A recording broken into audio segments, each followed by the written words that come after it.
नमस्कार दोस्तों, स्वागत है आपका मेरे न्यूज़ चैनल में जिसका नाम है अभी सनी व्यूज़। मेरा नाम है सुनील नालाखंडे और बहुत समय बाद मैं आपके सामने उपस्थित हुआ हूँ। मैं मेरे इस वीडियो डालने का मेन मकसद जो है वो ये है कि मैं काफ़ी परेशान था। मतलब I was concern about the way Kejriwal ने जो 2-3 आदमियों को गिरफ्तार करवाया इससे पहले कि एक पीटीसी के संपादक पंजाब का एक टेलीविज़न चैनल ने उसको, क्योंकि उसने भगवंत मान के एक ब्रिज का फ़ोटो दिया था जो उसने कहा था कि उसने 6 करोड़ से 1 करोड़ में इस तरह से कुछ काफ़ी रिड्यूस्ड कॉस्ट पे बना दिया था और वो उसकी जो हालत हुई थी तो उसको गिरफ्तार करवाया। उसके बाद उन्होंने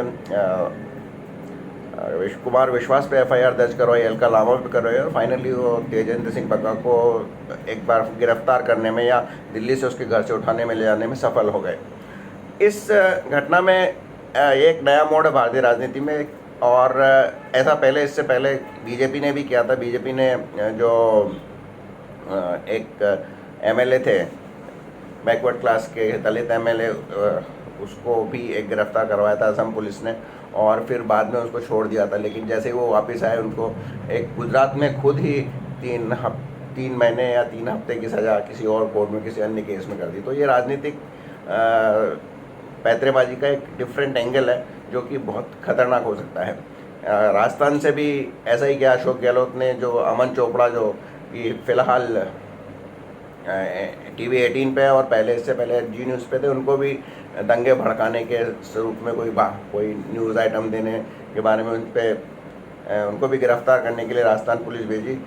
ये तब जबकि हाई कोर्ट ने उनको उस पर स्टे दे दिया था, उसके बाद भी पुलिस उनके घर पे बाहर नोएडा में बैठी रही। हालांकि उनको गिरफ्तार नहीं कर पाई क्योंकि वहाँ पे भी योगी जी की पुलिस है।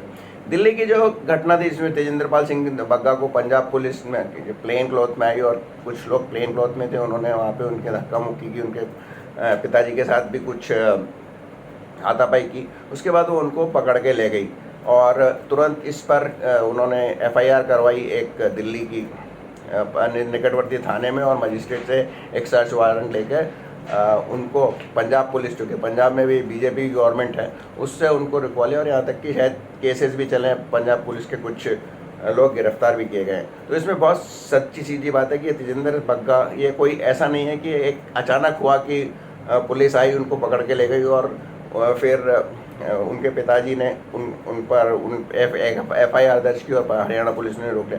ये सब पहले से मुझे लगता है कि प्री प्लान था, क्योंकि 1-2 बार पहले भी बग्गा को गिरफ्तार करने आ चुकी थी, तो उन्होंने इस बार उनको गिरफ्तार करने दिया और ये प्री प्लान एक गेम खेला। ऐसा आप इस तरह से कि जो व्यू रचना में आप अमित शाह को कमज़ोर मत समझिए, उनकी प्री प्लान थी। ये एक अचानक हुई घटना नहीं है कि उन्होंने हरियाणा पुलिस से उनको पकड़वा दिया, क्योंकि तब तक वो, जब वो आए थे उसके तब तक वो ये भी निश्चित कर पाए होंगे कि जिस रूट से आए थे वो उसी रूट से जाएंगे। तो वहाँ पर उन्होंने हरियाणा पुलिस तैनात कर दी और पकड़ लिया।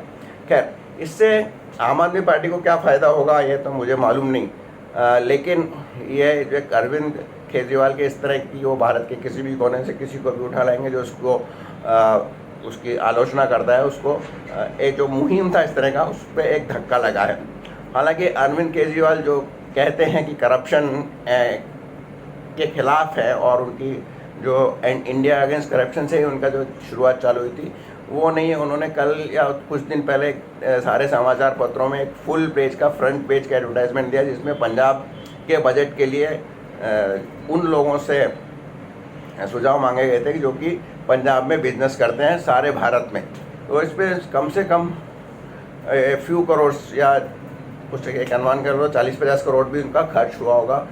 और ये एक तरह से उन समाचार पत्रों के ग्रुप समूहों को रिश्वत है। और अगर आप रिश्वत नहीं गए तो धमकी एक चीज़ है कि अगर आप हमारा विरुद्ध कुछ दिखेंगे तो इस तरह के एडवर्टाइजमेंट आपको नहीं मिलेंगे, या फिर अगर हमारा साथ देंगे तो इस तरह के हम आपको हमारे जो भी है रेवेन्यूज़ का एक हिस्सा आप एडवर्टाइजमेंट के रूप में हम आपको देते रहेंगे।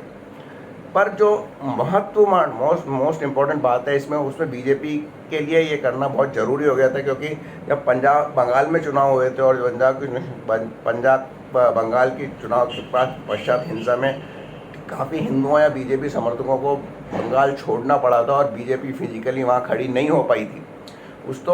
और उसके नतीजे के तौर पे कई बीजेपी के एमएलए ने, यहाँ तक कि बीजेपी के वहाँ के अध्यक्ष ने भी पाला बदल लिया था घबरा के। तो वो एक जो डर का माहौल बीजेपी में बन गया था, और ये एक बीजेपी के कुछ कार्यकर्ताओं में, पर्टिकुलरली बंगाल में, और अब हो सकता है पंजाब में भी ये धारणा बनती कि बीजेपी उनके साथ नहीं खड़ी है ज़मीन पे लड़ाई करने के लिए।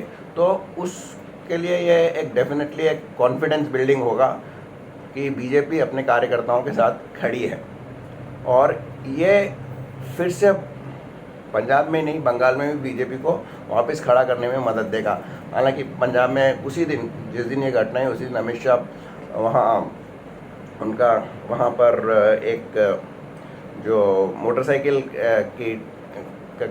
का जुलूस आने वाला था अमित शाह को स्वागत करने के लिए, उसके जो नेतृत्व कर रहे थे अर्जुन चौरासिया, उसकी हत्या कर दी गई, बेरहमी से हत्या कर दी गई, और उनका शव किसी पेड़ पे टका मिला। तो अमित शाह उसके घर पे गए, उसको ढांढस बढ़ाया और एक काफ़ी जोशीला भाषण दिया। तो वो वहाँ के जो भी जो कार्यकर्ता है बीजेपी का, जो डाउन द लाइन सड़क पे ज़मीन पे काम करता है, उसका कॉन्फिडेंस बिल्डिंग के लिए बहुत ज़रूरी था। और ये जो घटना केजरीवाल की, जिसमें बग्गा, तेजेंद्र सिंह बग्गा के साथ में बीजेपी का पूरा